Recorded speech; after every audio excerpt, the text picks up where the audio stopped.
मेरी आवाज सबको सुनाई पड़ रही है? Yes Yes, sir. सर। तो चलिए आज का टॉपिक आप देखें क्या है।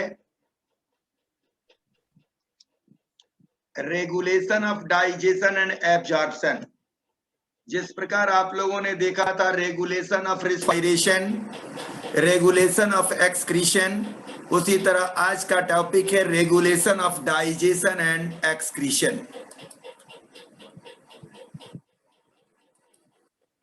तो डाइजेशन और एब्जॉर्प्शन को रेगुलेशन करने के लिए दो तरह के मैकेनिज्म हैं। एक को कहते हैं हम लोग न्यूरल कंट्रोल, दूसरे को कहते हैं हार्मोनल कंट्रोल। डाइजेशन को रेगुलेट करने के लिए न्यूरल कंट्रोल में सीएनएस का योगदान होता है और कुछ हार्मोन है जिसे हार्मोन ऑफ जीआई ट्रैक या गैस्ट्रोइंटेस्टाइनल ट्रैक कहते हैं, उनका योगदान होता है।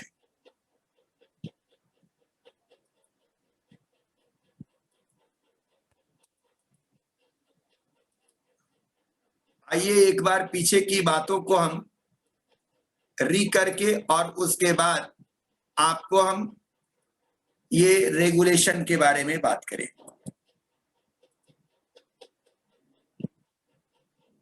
ये पैनल का नहीं हट रहा है।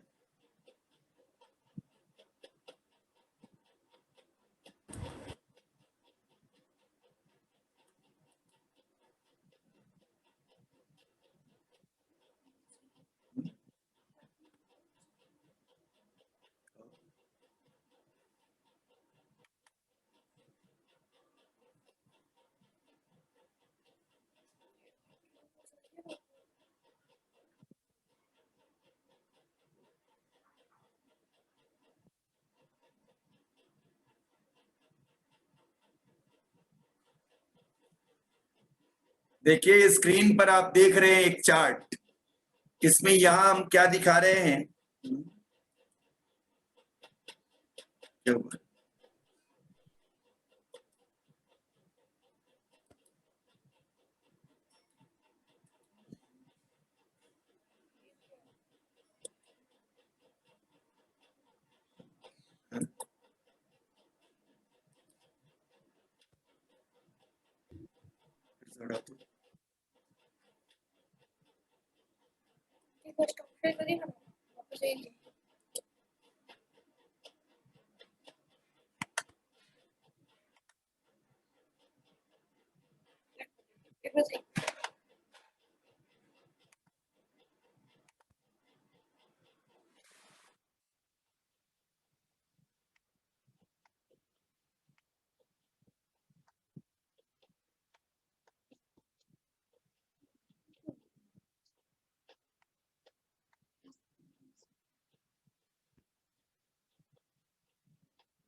दिख कह नहीं रहा।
ये देखिए एलिमेंट्री कैनाल है और इस एलिमेंट्री कैनाल से बक्कल कैविटी में फूड आएगा।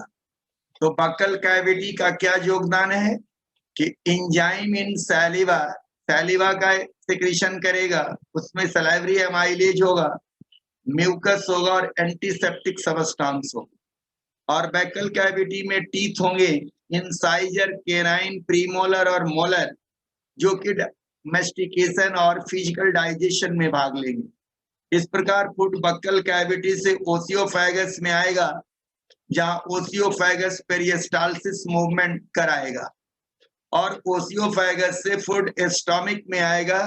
तो स्टोमिक में क्या होगा, गैस्ट्रिक जूस का सिक्रीशन होगा, HCl का, म्यूकस और पेप्सिन। HCl क्या करेगा, kill the germs and create acidic medium for pepsin. और पेप्सिन क्या करेगा, डाइजेशन करेगा प्रोटीन का। प्रोटीन का काम, पेप्सिन का काम क्या है, डाइजेशन करना प्रोटीन का। और इस प्रकार अब स्टोमिक से फूड कहां चलाएगा, स्मॉल इंटेस्टाइन में। स्मॉल इंटेस्टाइन में बाइल लीवर से निकलेगा, जो फैट को इमल्सिफाई करेगा। पैंक्रिएटिक जूस निकलेगा, जिसमें क्या रहेगा, pancreatic amylase, trypsin, lipase. Pancreatic amylase breakdown of starch, trypsin digest the protein, lipase breakdown of emulsified lipid. Fat और फैटी एसिड को ग्लिसरॉल में तोड़ेगा और प्रोटीन को एमिनो एसिड में, कार्बोहाइड्रेट को ग्लूकोज में। अब फूड यहीं पर विल्लाई के द्वारा एब्जॉर्ब होगा। तो ये पीछे की बातें थी। अब यहां से ये लार्ज इंटेस्टाइन में आएगा और यहां से ये बाहर की ओर निकल जाएगा। यहाँ पर फूड जो है सो अनडाइजेस्टेड फूड यहाँ आता है स्मॉल इंटेस्टाइन से, और साथ में यहां से वाटर का एब्जॉर्प्शन होता है।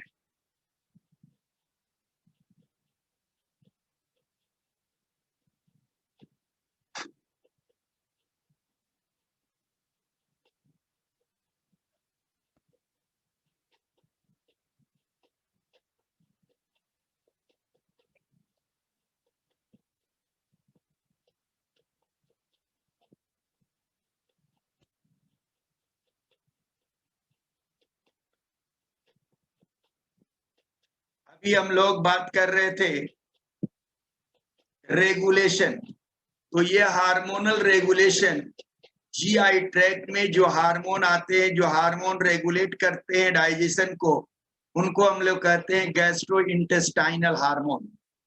जिसमें पहला क्या है, गैस्ट्रिन, दूसरा क्या है, सिक्रीटीन, तीसरा क्या है, कोलिसिस्टोकाइनिन, और चौथा क्या है, गैस्ट्रिक इनहिबिटरी पेप्टाइड। गैस्ट्रीन का काम क्या है, triggered bye food in stomach. इसका सिक्रीशन जब स्टोमिक में फूड जाता है तो होता है, और ये क्या करता है, stimulate HCl release. HCl release को स्टिमुलेट करता है और गैस्ट्रिक एंजाइम को भी रिलीज कराता है। सिक्रीटीन का काम है ट्रिगर, इसके द्वारा ट्रिगर होता है, triggered by acidic chyme and partially digested protein and stimulate pancreas to release bicarbonate base to a small intestine by which the pH range or pH will be changed. Cholecystokinin CCK triggered by fat and protein. ये fat और protein के द्वारा, ये केवल protein के द्वारा। and stimulate the pancreas to release lipase and the gallbladder to release bile. तो bile से, गॉल ब्लैडर से बाइल रिलीज करने में सीसीके का महत्वपूर्ण योगदान है और लाइपेज रिलीज करने में सीसीके का महत्वपूर्ण योगदान है। बातें हमारी समझ रहे होंगे। और चौथा हार्मोन है जीआईपी, गैस्ट्रिक इनहिबिटरी प्रोटीन। ये क्या करता है? Inhibit gastrin motility and stomach secretion, यानी जीआईपी इसको क्या करता है? रोकता है। आइए और आगे बढ़ते हैं, देखते हैं।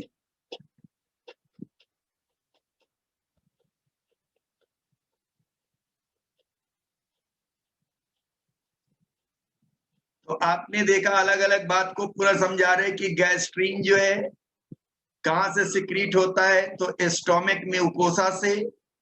और इसका स्टिमुलस क्या है? Stomach in response of food. जब भोजन स्टोमक में पहुंचेगा तो गैस्ट्रीन सिक्रीट होगा।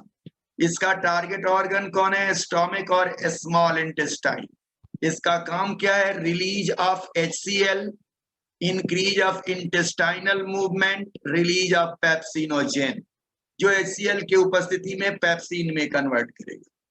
अब है सिक्रीटिन, कहाँ होता है? स्मॉल इंटेस्टाइन में। स्टिमुलस सोर्स क्या है? Duodenum response to acidic chyme. याद रखना है, एसिडिक काइन के उपस्थिति में ये काम होता है। टारगेट ऑर्गन क्या है? पैंक्रियाज है। पैंक्रियाज से क्या काम करवाता है? सिक्रीशन ऑफ अल्कलाइन यानी bicarbonate, by which the pH will be change. इसका पीएच तो स्मॉल इंटेस्टाइन का। डाइजेस्टिव प्रोएंजाइम का सिक्रीशन करना, chymotrypsinogen, trypsinogen, inhibit intestine mobility. Cholecystokinin का काम क्या है? तो ये देखिए, ये कहां से सिक्रीट होता है? ये भी स्मॉल इंटेस्टाइन से सिक्रीट होता है।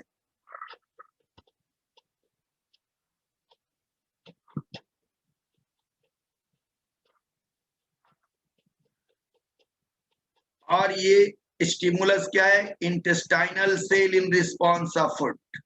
फूड जब इंटेस्टाइन में आता है तो इंटेस्टाइनल सेल से शुरू। और इसका टारगेट ऑर्गन क्या है? पैंक्रियाज और गॉल ब्लैडर। तो पैंक्रियाज से क्या सिक्रीट करेगा? प्रोएंजाइम। और गॉल ब्लैडर से क्या सिक्रीट करेगा? बाइल। जीआईपी यह भी स्मॉल इंटेस्टाइन में सिक्रीट होता है, इंटेस्टाइनल सेल से सिक्रीट होता है और फैट के रिस्पॉन्स में। और इसका टारगेट ऑर्गन स्टोमक और पैंक्रियाज। ये पैंक्रियाज से क्या करता है? इंसुलिन का सिक्रीशन कराता है। याद रखना है, जीआईपी का संबंध किससे है? तो इंसुलिन से है। Inhibit gastric secretion and mobility.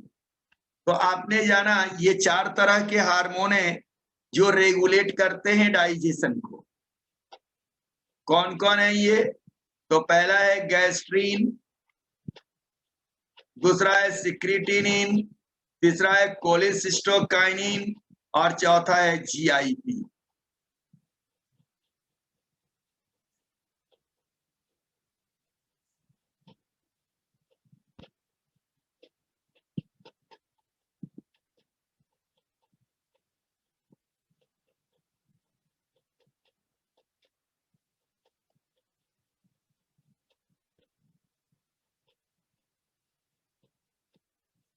देखिए, वास्तव में सिक्रीटिन कहां से सिक्रीट होता है?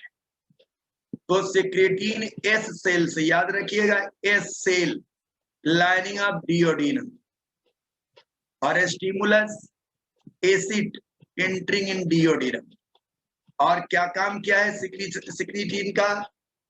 इनहिबिट करना स्टोमक मोबिलिटी को और पैंक्रियाज को स्टिमुलेट करना बाइकार्बोनेट के सिक्रीशन के लिए, जो एसिडिटी कॉज करेगा।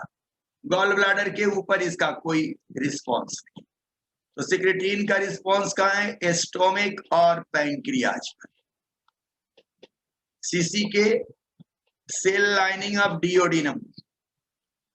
और स्टिमुलस क्या है इसके लिए? फैट और एमिनो एसिड जब डिओडिनम में इंटर करेगा क्या करेगा? स्टोमिक को इनहिबिट करेगा, इम्पिटिंग स्टोमिक को खाली होने से इनहिबिट करा। स्टिमुलेट क्या करेगा? Enzyme secretion. गॉल ब्लैडर पर क्या इसका रोल है? कॉन्ट्रैक्शन। पूछा हुआ है कि गॉल ब्लैडर के कॉन्ट्रैक्शन के लिए कौन जिम्मेवार है? सीसीके। और स्फिनेक्टर ऑफ ओडी को क्या करता है? रिलैक्स करता है। गॉल ब्लैडर को कॉन्ट्रैक्ट करेगा और स्फिनेक्टर ऑफ ओडी को रिलैक्स करेगा। गैस्ट्रीन पूछा हुआ है, जी सेल कहां से गिरता है? जी सेल से, स्टोमिक के एनेंट्रम से और डिओडिनम में। क्या करता है? स्टिमुलस क्या है? स्टोमिक डिस्टेंशन और स्टोमिक एसिड को इनहिबिट करता है।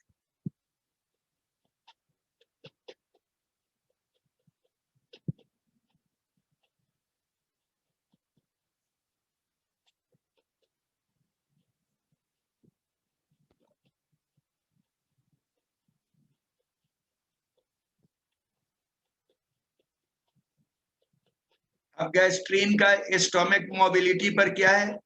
स्टोमिक मोबिलिटी को स्टिमुलेट करता है। ये दोनों इनहिबिट कर रहा था। पैंक्रियाज पर इसका कोई रोल नहीं है, गॉल ब्लैडर पर कोई रोल नहीं। जीआईपी गैस्ट्रीन इनहिबिटरी पेप्टाइड कहां सोर्स है इसका? डिओडिनम में। कब ये फैट और एमिनो एसिड के उपस्थिति में काम करता है? स्टोमिक मोबिलिटी को इनहिबिट करता है। तो इस प्रकार आपने चारों हार्मोन को जाना। आपके डाइजेस्टिव सिस्टम में इसकी चर्चा रेगुलेशन की थोड़ी सी की गई है और हार्मोन की चर्चा इंडोक्राइन ग्लैंड में की गई है, इसलिए मैं यहाँ थोड़ा सा चर्चा कर रहा हूं, बाकी इंडोक्राइन ग्लैंड में होगा। अब आइए हम लोग बात करते हैं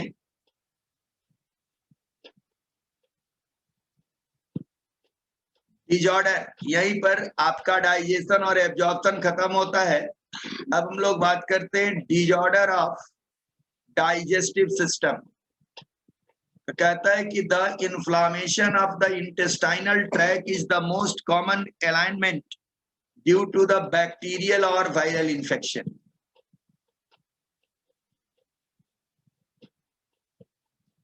The infection are also caused by the parasites rather than bacteria and virus of intestine, like tapeworm,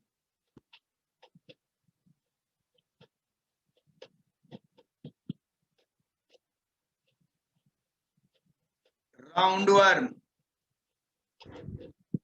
threadworm, hookworm, pinworm, ये सारे वर्म जो है इंटेस्टाइन को इफेक्ट करते हैं।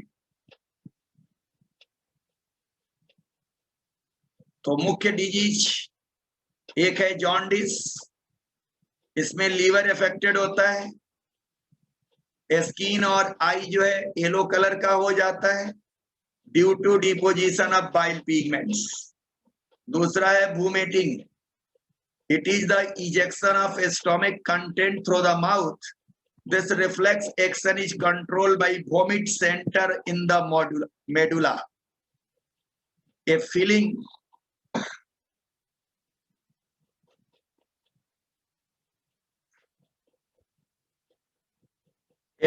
of nausea proceeding vomiting, कि nausea की टेंडेंसी से ये होता है और ये कंडीशनल रिफ्लेक्स है। अब diarrhoea, the abnormal frequency of bowel movement increase liquidity in the faecal discharge known as diarrhoea. बार बार लैट्रिन होना और वाटरी फ्लूइड निकलना, इसको डायरिया कहते हैं, जो क्या करता है? It reduce the absorption of food. तो ज्यादा लैट्रिन होना अगर डायरिया कहलाता है और लैट्रिन नहीं होना कंस्टिपेशन भी कंस्टिपेशन कहलाता है। In constipation, the fecal are remained within the colon as the bowel movement occur irregularly. इसे हम लोग कहते हैं constipation. Indigestion, बदहजमी. In this condition, the food is not properly digested, leading to feeling of fullness. The cause of indigestion are inadequate enzyme secretion, anxiety, food poisoning, overeating and spicy food. कि spicy food भी इस काम को कराता है। तो इस प्रकार आप लोगों ने ये जाना कि डिजीज कौन कौन है। तो जॉन्डिस है, वोमिटिंग है, डायरिया है, कंस्टिपेशन है और इंडाइजेशन है। वैसे डाइजेस्टिव सिस्टम से रिलेटेड बहुत सारे डिजीज हैं, लेकिन हमने उसी को डिस्कस किया है जो आपके एनसीईआरटी में पर्टिकुलरली डिस्कस किया गया है। इस तरह आपने देखा डाइजेस्टिव सिस्टम में, इस तरह आपने देखा डाइजेस्टिव सिस्टम में हम लोगों ने क्या क्या देख लिया। डाइजेस्टिव सिस्टम में पहले हमने एलिमेंट्री कैनाल के बारे में जाना, उसके बाद डाइजेशन, एब्जॉर्प्शन और आज जाना regulation of digestion and absorption including the disease. इतनी ही बात हमको डाइजेस्टिव सिस्टम के बारे में बताना था और डाइजेशन और एब्जॉर्प्शन के बारे में बताना था, जो कि आप लोगों ने भली बात ही जाना।